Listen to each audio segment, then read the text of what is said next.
Morning, everyone. Welcome to this session. I'm Sagar. I'm a UK reporter for the Media Leader and the chair for today. We've got 20 minutes and a lot to get through. So I'm going to start off introducing our wonderful panel. So we've got Demi Abiola, Investment Business Director at mSix&Partners, Charlie Brookes, Director at Octave Audio, and Krissie, Director of Client Strategy at Bauer Media. So this session is all about the digital revolution, confidence, and audio planning, how all of these fit together. Just to set the scene with a bit of context before we dive in, I wrote an article recently about how radio has reached a critical stage on its digital journey. This is backed up by latest Radar survey results from Q4. Digital listening now makes up 67% of share of weekly listening, and this trend has been going for quite a while.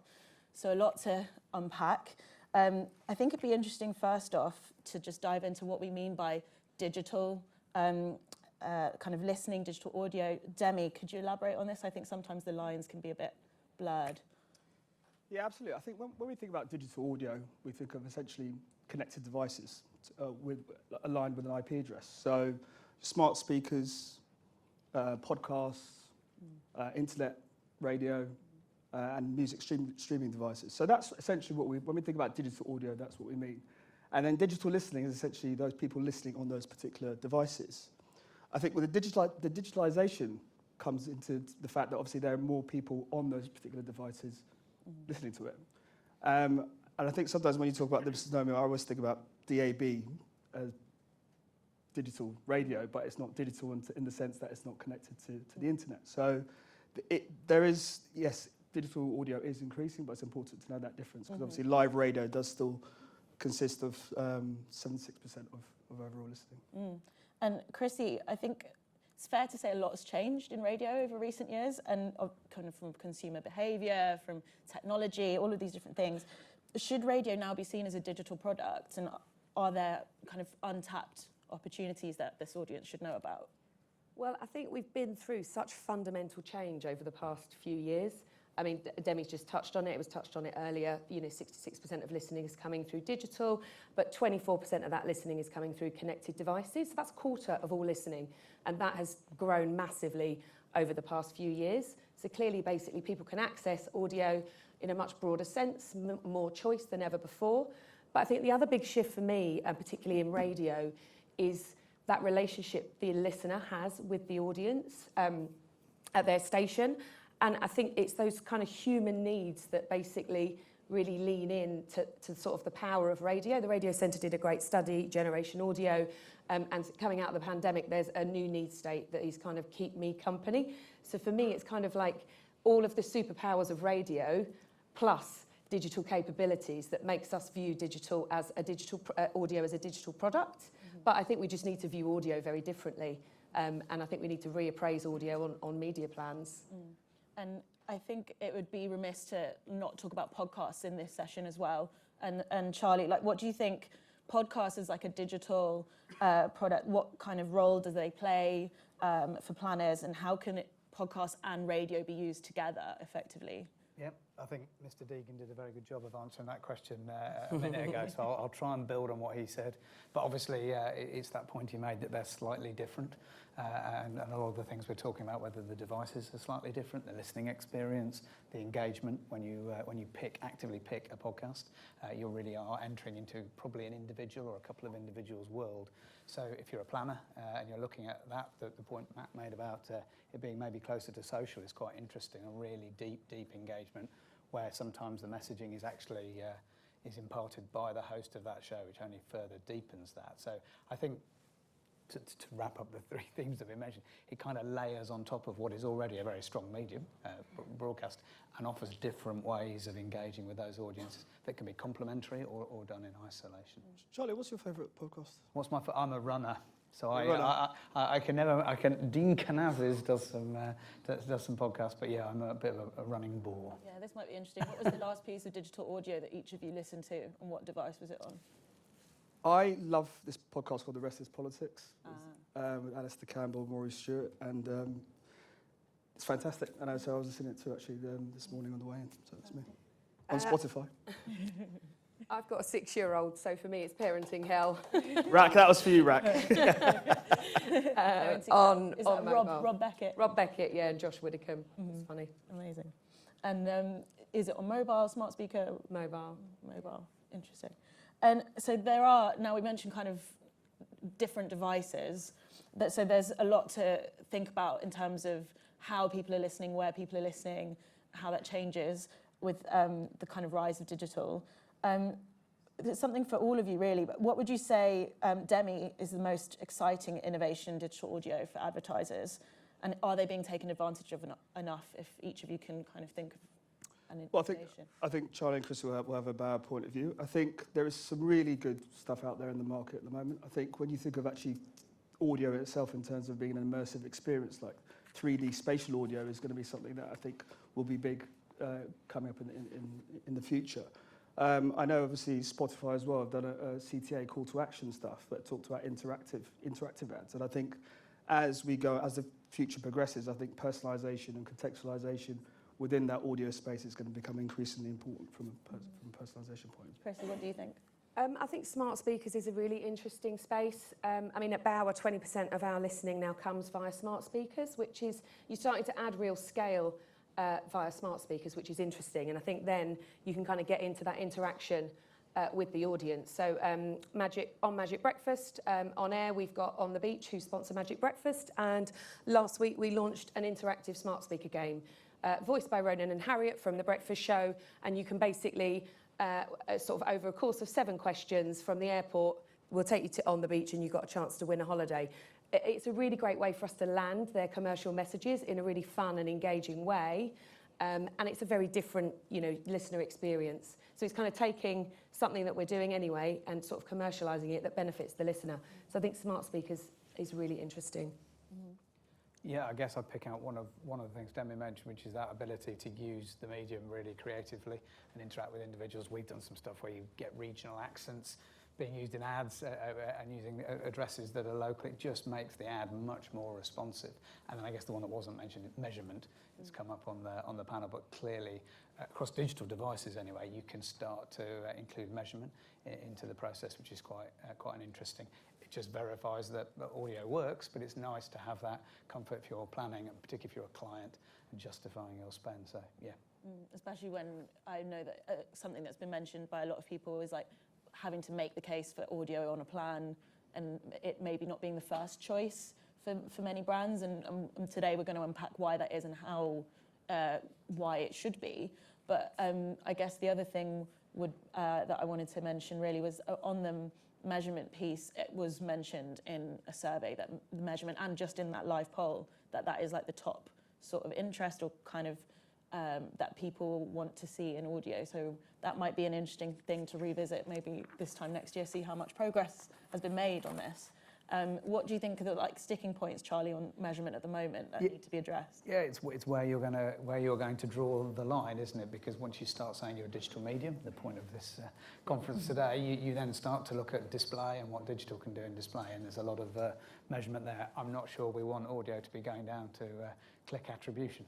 It's going to struggle to do that anyway. So it's trying to find its place in that, whether it's attention, action, etc., and trying to find out what it should be doing, because it is not the last click medium, but it is also much better than just a mass medium. So it's somewhere around there. I think some of that pixel attribution and really just brand uplift. It's taking the measurement we have and showing how much more the targeting, the creativity, the voice activated ads, whatever you use, how much better they drive that brand engagement and brand awareness. And Demi, I think we've been talking about kind of what digital is and the growing opportunities. From an agency perspective, what do agencies look at when they're planning with audio, or how can the digital audio ecosystem help fulfill client needs in a cost of living crisis or in the current macroeconomic climate? Is that something that you guys kind of think about?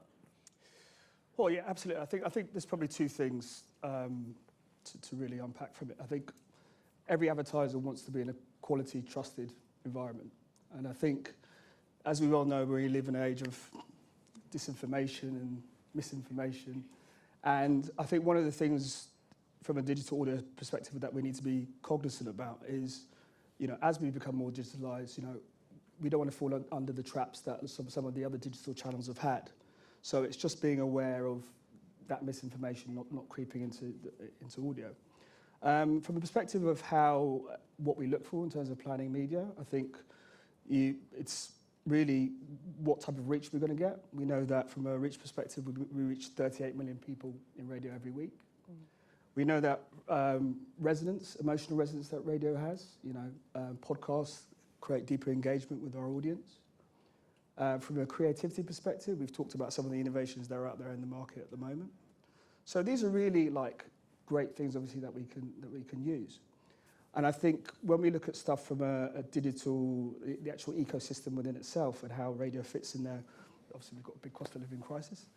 I think the Radio Centre have done some really fantastic studies over the last couple of years that really address this. So looking at re-evaluating media as a whole and the effectiveness of radio as a channel within that. And I think, there's empirical studies that show that, after TV, radio is the most efficient medium for you to be able to use. So these types of things, we know it's low entry costs to come into radio. It's quick turnaround times. Radio can be extremely agile. So it provides an advertiser with lots of different options when you're coming to a difficult situation that you are at the moment. Can I just build out on that a bit? Yeah. Because I think at Bauer we did a study last year using the IPA data bank. Yeah. Peter Field sort of analysed that data for us. And what we were looking at were campaigns that had audio and campaigns that didn't have audio, and then what the kind of difference was. And radio is a kind of mass medium, isn't it? So it's great at driving broadcast awareness of your brand. And obviously, we know radio gets used quite tactically at the bottom of the funnel. But where it really shines is the mid-funnel, in that sort of consideration and sort of trust space. So for campaigns that use radio, you get a 30% uplift in trust. And that is huge. So I think, it's that middle of the funnel, the engagement the audience has with their favourite brands, their talent, and you can really use radio full funnel. And I think that's something that we need to remember. It's a full funnel medium. And not just a low funnel. Sorry, Charlie. Yeah, I was only going to add it from a sort of media owner perspective. The points that Demi made mean that what we see is obviously that really, really quick turnaround thing is hugely important. But also suddenly agencies and customers are looking to target new audiences, your cost of living. We've done a lot of work around postcodes and trying to really use that data to target certain messages to certain groups. So it is definitely changing the way things work, and incredibly, the market seems to have got even more short-term post-COVID because of that sort of pressure of getting the right message to the right person at the right time, which I think the medium does really well. So rather than being a short-term purchase maybe message, it might be something slightly different. I mean, if you've seen, I'm going to pick just Tesco's, but the Tesco's messaging was very much about how they're going to help people. There's a lot of brands doing that, and there was that amalgamated ad, wasn't it, on TV with 6 different brands all talking about how they're going to help and support people. That message seems to be, but it has to be targeted to the right group. It's not a catch-all message. Yeah, at the right time. Demi, sorry, I jumped in. Yeah, also, so I think it's not to underestimate the work that the Radio Centre do as well, because obviously research is really, really important. I know sometimes when we go into client meetings, we want to be able to show empirical evidence, does this stuff actually work? So I think the work they do and the studies they've done over the last couple of years have been really, really important within that particular space. In terms of the power of radio and trust. And I mean, you were talking about how we need to be careful that digital audio doesn't go down, doesn't have the same pitfalls as other medium. So obviously trust is something that's super important to talk about. How does this tie in with when you're talking to clients, let's say, or how to make the case for digital audio on a plan? Charlie, Krissie. Want me to pick that up first? I mean, obviously, I see it in the very much in the digital space, which is around. I think everybody understands that the brands that we represent are trustworthy. I think the problem is, particularly maybe in the States more than the UK at the moment, there will always be bad actors in digital. So a lot of people are looking to make sure when they plan and buy, they've got that brand safety. And if you're buying brand by brand, that's easy to do. But if you're buying it in a more networked way, that's harder. So what we've done is just make sure we've got the same safety measures. So we're IAB Gold Standard, we've got tags certified, we're just making sure all those things are in place, not because we need them, because we know the medium is safe that we're representing, but so that our planners and buyers can pick it out of a wider ecosystem.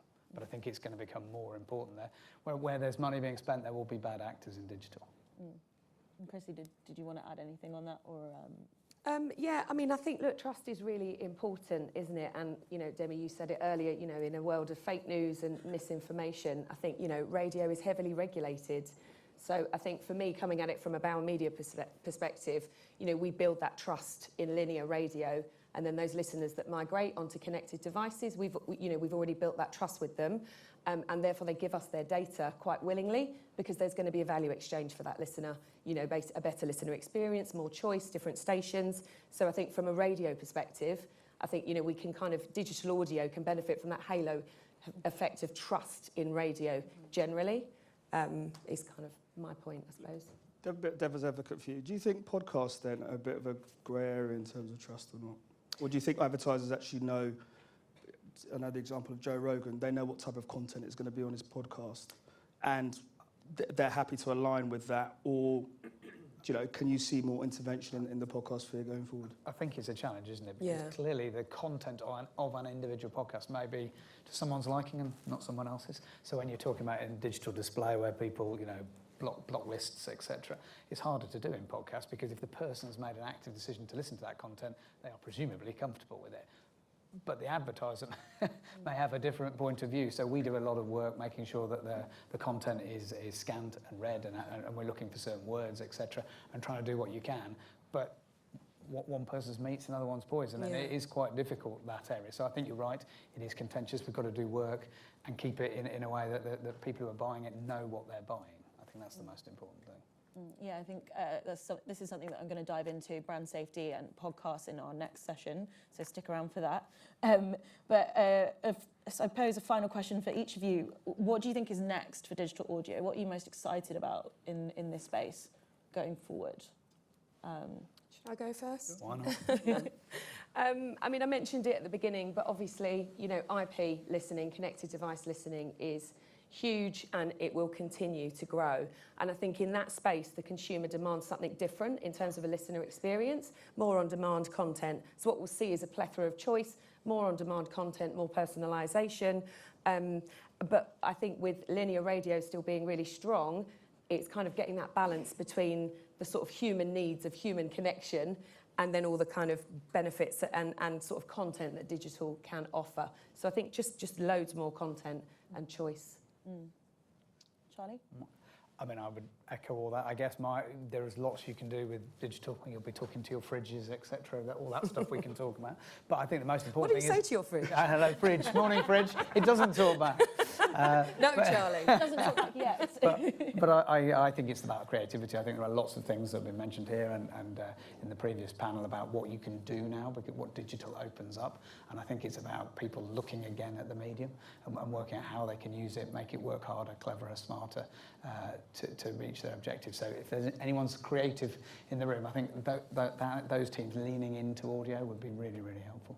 And Demi, the last 40 seconds. Yeah, look, just to echo the two points, I think, as I said, personalisation is going to be a real big key thing, I think, moving forward. Yeah, personalisation, targeting, Talking fridges. Talking fridges. Yes, and so I think that might be about all we have time for, unless there is any final point you want anyone in this audience to go away with. One final idea. Listen to the rest is politics. Listen to the rest is politics. Spend more money in audio. I can't top that. No. Okay, that makes sense. Thank you so much, guys, and I will. Thank you. Yes, Thank thank you. you for coming.